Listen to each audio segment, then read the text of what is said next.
Comment parler à ses amis? Bonjour mes amis, qui chaque jour passez à l'action pour vous construire cette vie indépendante, libre et heureuse que vous voulez après des violences conjugales.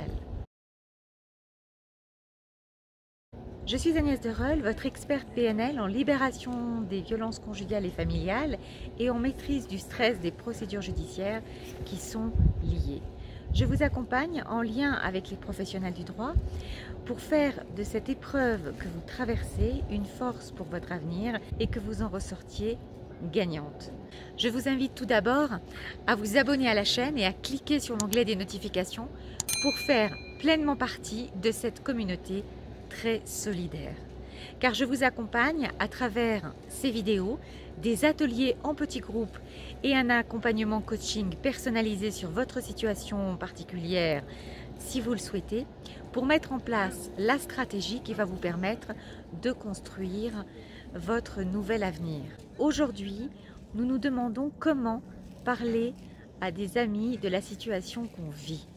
Tout d'abord, le premier conseil que je peux vous donner est de vous adresser en priorité à des personnes qui peuvent comprendre ce que vous vivez, qui ont soit été témoins d'événements et qui savent la réalité des faits que vous allez leur raconter, soit de personnes qui ont déjà vécu aussi ce que vous vivez.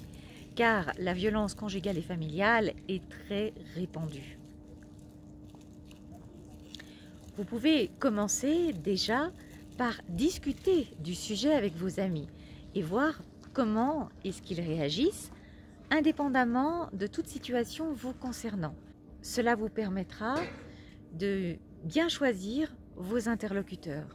Cela ne garantit pas que ce que vous allez dire va être bien reçu, bien perçu, mais au moins vous avez plus de chances, en commençant comme ça, d'être cru et écouté. Parler à des amis, c'est important et d'autant plus s'ils ont assisté à des événements, puisqu'ils seront en mesure de vous fournir des témoignages, évidemment, s'ils acceptent. Mais lors d'une séparation, c'est très important. Point important également sur lequel je souhaiterais attirer votre attention.